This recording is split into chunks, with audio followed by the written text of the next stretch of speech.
अस्सलाम वालेकुम स्टूडेंट्स। आज के इस वीडियो लेक्चर में हम लास्ट चैप्टर फिजिक्स के चैप्टर 9 के शॉर्ट क्वेश्चंस को सॉल्व करेंगे। और स्टूडेंट्स, इसके फ्री नोट्स मैंने आपको प्रोवाइड किए होते हैं, मेरी डिस्क्रिप्शन जाके जरूर चेक कर लिया करें। इसका लिंक मैंने आपको डिस्क्रिप्शन में दिया होता है। चलते हैं वीडियो की तरफ। क्वेश्चन नंबर 9.2 है, why are metals good conductors of heat. Students, हम सबको पता है, बहुत ईजी सा इसका आंसर है। मेटल्स हीट के अच्छे कंडक्टर इसलिए होते हैं क्योंकि उनके अंदर फ्री इलेक्ट्रॉन्स पाए जाते हैं, और ये फ्री इलेक्ट्रॉन्स इनके स्ट्रक्चर में आप देखें, ये इजीली हीट को ट्रांसफर कर देते हैं एक जगह से दूसरी जगह पे। क्वेश्चन नंबर 9.3 है, एक्सप्लेन व्हाई। इसका फर्स्ट पार्ट है, a metal feels colder to touch than wood kept in cold place. अगर हम एक जगह पे मेटल को रखें और साथ ही वुड को रखें ठंडी जगह पे, तो जो मेटल होगा ये ठंडा होगा, लेकिन जो वुड होगी वो गर्म होगी। ऐसा क्यों होता है? स्टूडेंट्स, जो मेटल्स होते हैं ये गुड अब्जॉर्बर होते हैं और गुड एमिटर्स होते हैं। हीट एनर्जी को ये जल्दी ही अब्जॉर्ब कर लेते हैं और एमिट भी जल्दी ही करते हैं। इसलिए जब हम मेटल को ठंडी जगह पे रखेंगे तो मेटल अपने अंदर की जो हीट होगा उसको आसानी से लूज कर देगा। लेकिन जो वुड है ये एक बैड अब्जॉर्बर होती है और साथ ही एक बैड एमिटर होती है। लकड़ी को जब हम ठंडी जगह पे रखेंगे तो ये हीट एनर्जी इमिट करने में बहुत देर लगाएगी, इसलिए लकड़ी गर्म रहती है। इसका पार्ट 2 है, land breeze blows from land towards sea. कि जो लैंड ब्रीज होती है ये ज़मीन से समंदर की तरफ जाती है। स्टूडेंट्स, बहुत से बच्चों ने चैप्टर अच्छे से रिवाइज नहीं किया होगा, तो मैंने इन क्वेश्चंस में आपके एक्चुअल आंसर के साथ साथ बाकी डिटेल्स भी आपको बताई हैं ताकि आपका कॉन्सेप्ट अच्छे से क्लियर हो जाए। तो मैं आपको लैंड ब्रीज डिस्कस करने से पहले लैंड ब्रीज और सी ब्रीज दोनों का डिफरेंस अच्छे से बताऊँगी और फिर आपको इसका आंसर बताऊँगी।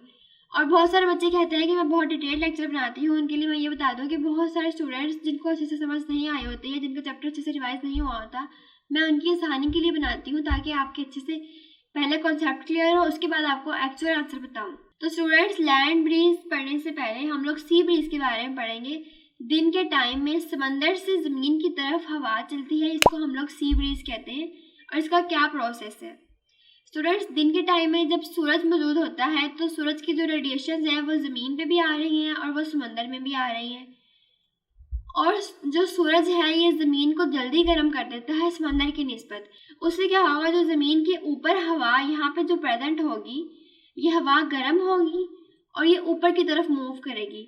हवा जब ऊपर की तरफ मूव करती है ये उस वक्त ही मूव करती है जब उसकी डेंसिटी कम होती है और वो लाइटर होती है। तो जब ये वाली लाइट हवा जो होगी कम डेंस ये ऊपर की तरफ मूव करेगी, उस वक्त नीचे जो होगी एम्प्टी स्पेसेस आ जाएंगे यहाँ पे। तब समंदर की तरफ से ठंडी और ज़्यादा डेंस हैवी वाली जो हवा होगी वो इधर की तरफ मूव करेगी ताकि वो ये वाली स्पेस जो है जो यहाँ पे खाली जगह थी उसको फिलअप कर दे। इसको हम लोग सी ब्रीज कहते हैं, ठंडी हवाएं जो दिन के टाइम समंदर से ज़मीन की तरफ जाती हैं।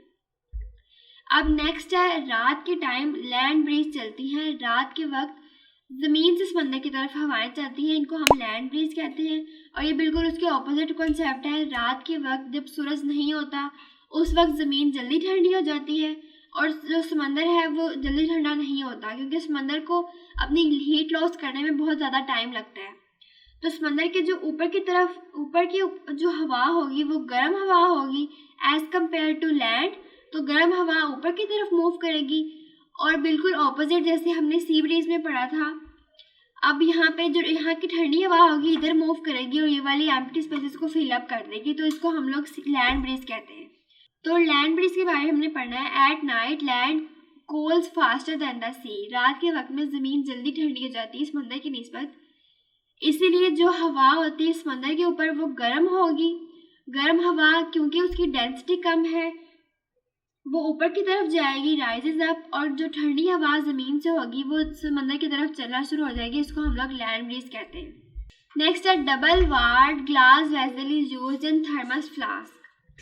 स्टूडेंट, जो थर्मस फ्लास्क होता है हमारे घर में जिसमें हम लोग चाय डालते हैं, इसके अंदर double walled glass vessel use हुई होती है। ये क्यों यूज़ होती है? यहाँ पे देखिए आप, ये डबल ग्लास है, उसके दरमियान में एक वैक्यूम है। स्टूडेंट्स, ये हम लोग इसलिए यूज़ करते हैं ताकि जो दरमियान में वैक्यूम या खाली हवा जो प्रेजेंट होती है ये इंसुलेटर के तौर पे एक्ट करती है और ये हमारी चाय या पानी को ठंडा या गर्म नहीं होने देती। यहाँ पे देखिए, reason because vacuum between double walled glass vessel stop the flow of heat due to conduction and convection. Students, conduction और कन्वेक्शन के बारे में हम डिटेल में आगे जाके पढ़ेंगे, तो आपने मेरे साथ ही रहना है, मेरी वीडियो का अंत तक क्लास में देखना है ताकि आपका कॉन्सेप्ट क्लियर हो। नेक्स्ट है, desserts soon get hot during day and soon get cold after sunset। कि दिन के टाइम में सहराब बहुत जल्दी गर्म हो जाते हैं और रात के टाइम में बहुत ज़्यादा ठंडे हो जाते हैं। इसकी क्या वजह है स्टूडेंट्स? इसकी मेन वजह यह है कि जो डेजर्ट होती है उसमें सैंड होती है, रेत की स्पेसिफिक हीट कैपेसिटी बहुत लो होती है। इसका ये मतलब है कि रेत को बहुत ही कम एनर्जी चाहिए होती है हीट अप होने के लिए। तो यहाँ पे देखिए कि स्पेसिफिक हीट कैपेसिटी जो सैंड की होती है बहुत ही लो होती है, इसलिए दिन टाइम में बहुत ही कम टेम्परेचर चाहिए होता है उसको गर्म होने के लिए, और रात के टाइम में वो हीट लॉस करते हैं जल्दी और फिर ठंडे हो जाते हैं। क्वेश्चन नंबर 9.4 है why conduction of heat does not takes place in gases. कि जो कंडक्शन है ये गैसेस में क्यों नहीं होती। स्टूडेंट्स, इस क्वेश्चन को आंसर करने से पहले हमें पता होना चाहिए कि कंडक्शन क्या चीज़ होती है, उसके बाद ही हम बताएंगे कंडक्शन गैसेस में क्यों नहीं होती। इन 3 चीज़ों को पता होना बहुत ज़रूरी है। ये चैप्टर के बेसिक कॉन्सेप्ट में आता है, तो आपने इनको अच्छे से समझ लेना है, कंडक्शन, कन्वेक्शन और रेडिएशन। स्टूडेंट, बेसिकली जब हम किसी चीज़ को हीट अप करते हैं तो उसके अंदर हीट एनर्जी ट्रांसमिट हो जाती है। हीट एनर्जी को ट्रांसमिट करने के 3 मोड्स हैं, कंडक्शन, कन्वेक्शन और रेडिएशन। इनके बारे में हम पढ़ेंगे। जो सॉलिड्स होते हैं उनके अंदर कंडक्शन होती है, जो लिक्विड्स होती है उनमें हीट कन्वेक्शन के जरिए ट्रांसफर होती है, और जो एम्प्टी स्पेसेस होती है वहाँ पे रेडिएशन के जरिए हीट ट्रांसमिट होती है। स्टूडेंट्स, यहाँ पे एग्जांपल देखिए कि एक चूल्हा है, उसके ऊपर आपने पानी गर्म होने के लिए रखा है। ये जो बर्तन है, पहले बर्तन गर्म होगा और बर्तन के अंदर हीट ट्रांसमिट होगी और इसके चम्मच तक में भी आ जाएगी। स्टूडेंट्स, जो इस सॉलिड के अंदर ट्रांसफर ऑफ हीट हुआ है ये इसके हैंडल में हुआ है, या हमने कोई चम्मच इसके अंदर रखा था उसमें जो ट्रांसफर ऑफ हीट हुआ है सॉलिड के अंदर, इसको हम लोग कंडक्शन कहते हैं। और जो इसके अंदर लिक्विड था, पानी जो था वो बॉयल हुआ है, उसको हम लोग कन्वेक्शन कहेंगे। जो कंडक्शन है ये हमेशा सॉलिड्स में होगी और जो कन्वेक्शन है ये लिक्विड्स या गैसेस में होती है। और ये जो हीट एनर्जी ट्रांसमिट हो रही है इधर, इसको हम लोग रेडिएशन कहते हैं। ये एम्प्टी स्पेस के अंदर होती है। ठीक है स्टूडेंट्स, आपको बेसिक कॉन्सेप्ट पता चल गया है, इसको डिटेल में मैं भी आपको बताऊंगी आगे, लेकिन फिलहाल के लिए इतना ही काफ़ी है। अब हम देख लेते हैं कि कंडक्शन होती क्या चीज़ है। स्टूडेंट्स, हमने चूल्हे के ऊपर रखा था बर्तन को, बर्तन का जो गर्म होना है और हीट एनर्जी इसके हैंडल तक पहुंचना है, इसको हम लोग कंडक्शन कहते हैं। कंडक्शन की प्रोसेस में हीट ट्रांसमिट होती है कोलिजन ऑफ मॉलिक्यूल्स के जरिए, और मॉलिक्यूल्स अपनी पोजीशन को चेंज नहीं करते। स्टूडेंट्स, यहाँ पे देखें मॉलिक्यूल्स थी, इसके जरिए कंडक्शन हुई। पहले क्या हुआ, मॉलिक्यूल जो है ये हीट अप हुए, ये वाइब्रेट करेंगे, फिर ट्रांसमिट करेंगे हीट को आगे वाले मॉलिक्यूल्स में, और इस तरह हीट ट्रांसमिट होती जाएगी पूरे के पूरे सॉलिड के अंदर। तो स्टूडेंट्स, कंडक्शन के लिए ये ज़रूरी है कि सॉलिड हो और जो मॉलिक्यूल्स हैं उनकी फिक्स्ड शेप हो, वो अपनी पोजीशन से मूव ना करें, वो सिर्फ वाइब्रेट करें। ठीक है स्टूडेंट्स, अब हम अपने क्वेश्चन की तरफ आते हैं। इन्होंने हमसे कहा था कि कंडक्शन गैसेस में क्यों नहीं होती, तो हमें बेसिक कॉन्सेप्ट पता चल गया है कि कंडक्शन के लिए ज़रूरी है कि हमारे पास सॉलिड हो और उसके मॉलिक्यूल्स मूव ना करें, सिर्फ अपनी फिक्स पोजीशन के ऊपर वाइब्रेट करें। और गैसेस में ऐसा बिल्कुल भी नहीं होता। तो इसकी रीज़न ये है कि gas molecules are at greater distance. Gas के मॉलिक्यूल ज़्यादा डिस्टेंस पे होगी, और कंडक्शन जो है ये सिर्फ तब होती है जब वाइब्रेशन होती है एडजेसेंट मॉलिक्यूल्स के दरमियान में और वो क्लोजली पैक्ड हो। क्वेश्चन नंबर 9.5 है what measures do you suggest to conserve energy in homes. हम अपने घरों के अंदर एनर्जी को किस तरह से कंजर्व कर सकते हैं, बचा सकते हैं, इसकी क्या सजेशंस हैं। मेजर्स टू कंजर्व एनर्जी, सबसे पहले hot water tanks are insulated by plastic और फोम लैगिंग्स। स्टूडेंट्स, ये जो फोम लैगिंग होती है ये वाली होती है। हम अपने पाइपलाइन को या जो पानी के टैंक्स हैं उनको हम लोग फोम लैगिंग से अगर हम लोग कवर कर दें तो उससे क्या होगा, अगर हमारे पानी में से एनर्जी सेव होगी। अगर पानी गर्म है तो वो ठंडा नहीं होगा जल्दी। नेक्स्ट है wall cavities are filled with plastic foam or wool. Students, wall cavities जो होती हैं, दीवारों के दरमियान खाली जो स्पेसेस है, इसको हम लोग वूल के साथ या प्लास्टिक के साथ या फोम के साथ अगर फिलअप कर दें तो हमारी दीवारों के अंदर से हीट लॉस नहीं होगी ज़्यादा जल्दी।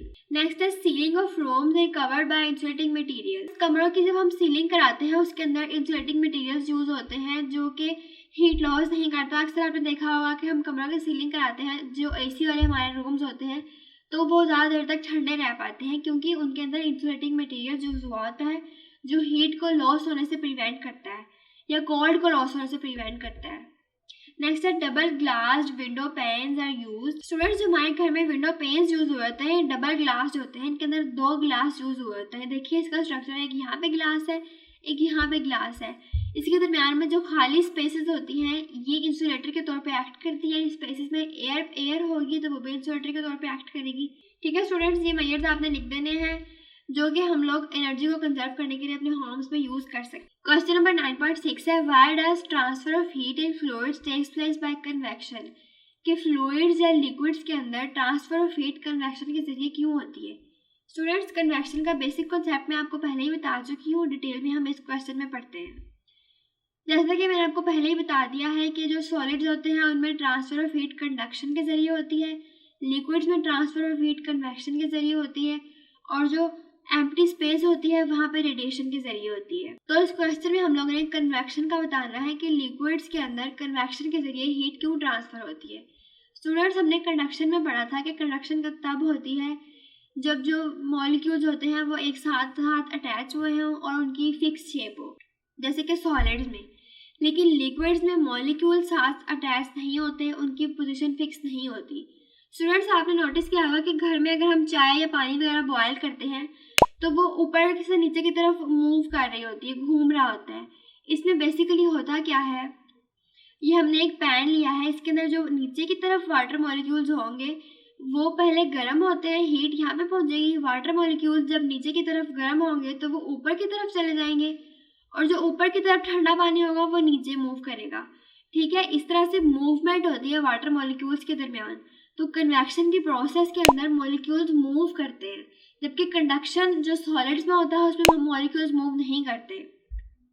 यही वजह है कि distance between liquid molecules greater होता है और ट्रांसफर ऑफ हीट कंडक्शन के जरिए हम नहीं कर सकते।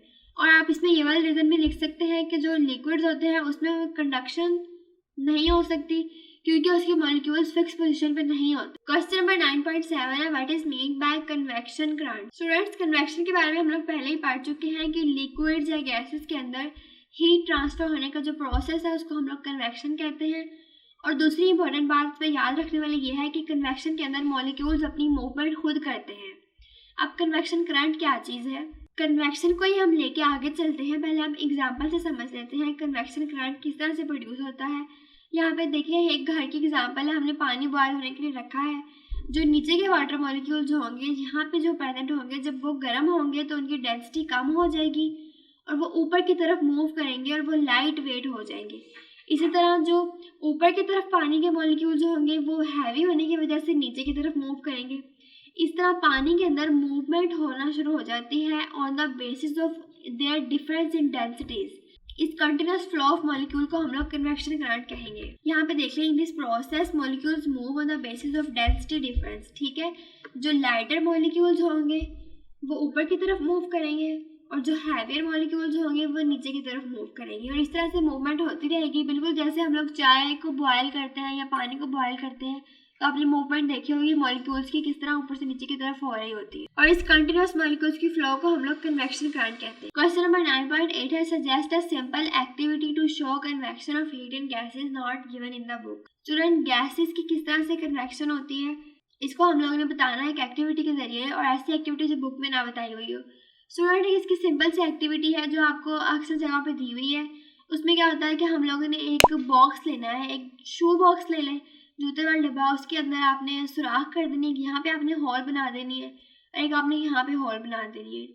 उसके अंदर हम लोग यहाँ से एक दरवाज़ा सा बना लेंगे और यहाँ पे एक कैंडल हम लोग प्लेस करेंगे। कैंडल जैसे हम लोग जलाएंगे तो हम देखेंगे कि जो गैसेज होंगी ये बाहर की तरफ मूव करना शुरू हो जाएंगी।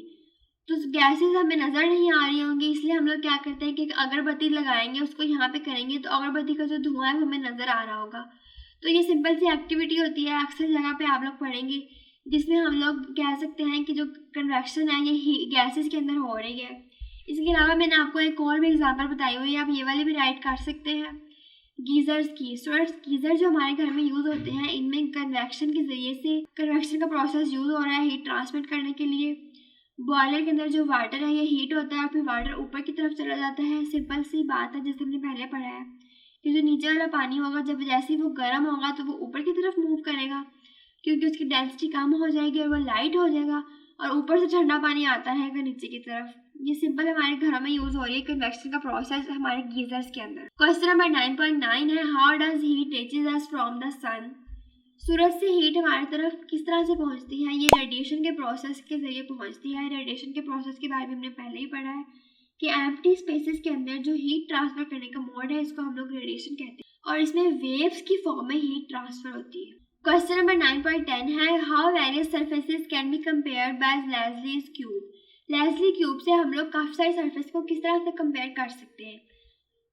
लेस्ली क्यूब से हम लोग सरफेसेस को कंपेयर करते हैं on the basis of their ability to absorb heat, कि किसी भी सरफेस की हीट अब्जॉर्ब करने की कितनी एबिलिटी है, इस चीज़ को कंपेयर हम लोग कर सकते हैं उसको लेस्ली क्यूब के ज़रिए से। इसका क्या प्रोसेस है, हम लोग लेस्ली क्यूब के अंदर हॉट वाटर को फिलअप करेंगे और उसको हम लोग प्लेस करेंगे रेडिएशन डिटेक्टर की तरफ। स्टूडेंट्स, बहुत से बच्चे कहते हैं कि मैं बहुत डिटेल बताती हूँ आंसर्स को, तो मैं सिर्फ आपको समझाने के लिए डिटेल बताती हूँ। अगर आप इनको शॉर्ट करना चाहें तो इनको शॉर्ट भी कर लिया करें। जैसे अब ये वाला क्वेश्चन है तो इसका आंसर आप सिर्फ ये वाला यहाँ से यहाँ तक भी लिख सकते हैं, लेकिन अगर आप चाहें तो आप इनकी डिटेल भी बता सकते हैं। डिटेल के अंदर हम लोग यही लिखेंगे एक पूरा प्रोसेस और साथ में ये वाला टेबल। स्टूडेंट, हम हॉट वाटर को फिलअप करेंगे लेस्ली क्यूब के अंदर और उसको हम लोग प्लेस करेंगे, इसकी इस तरह से प्लेस करेंगे कि उसका जो एक फेस हो वो रेडिएशन डिटेक्टर की तरफ हो, तो जो हमें ऑब्जर्वेशन मिलेगी वो कुछ इस तरह से होगी। अगर हमारी डल ब्लैक सरफेस होगी तो वो एक बेस्ट एमिटर होगी, बेस्ट अब्जॉर्बर होगी, लेकिन वो एक बहुत ही बुरी रिफ्लेक्टर होगी। अगर कलर्ड सरफेस होगी तो वो एक गुड एमिटर होगी, गुड अब्जॉर्बर होगी, लेकिन बहुत बुरी रिफ्लेक्टर होगी। अगर वाइट सरफेस होगी तो वो बहुत बुरी एमिटर होगी, बहुत ही बुरी अब्जॉर्बर होगी, लेकिन अच्छी रिफ्लेक्टर होगी। इसी तरह से अगर शाइनिंग सिल्वर सरफेस होगी तो वो बहुत ही बुरी एमिटर होगी, बहुत ही बुरी अब्जॉर्बर होगी, लेकिन वो रिफ्लेक्ट अच्छा करेगी। क्वेश्चन नंबर 9.11 है what is green house effect. Students, मैं आपको पहले थोड़ा सा एग्जाम्पल से बता दूं, अक्सर आपने नर्सरीज वगैरह में देखा होगा कि हम लोग खुद ही ग्रीन हाउस क्रिएट करते हैं।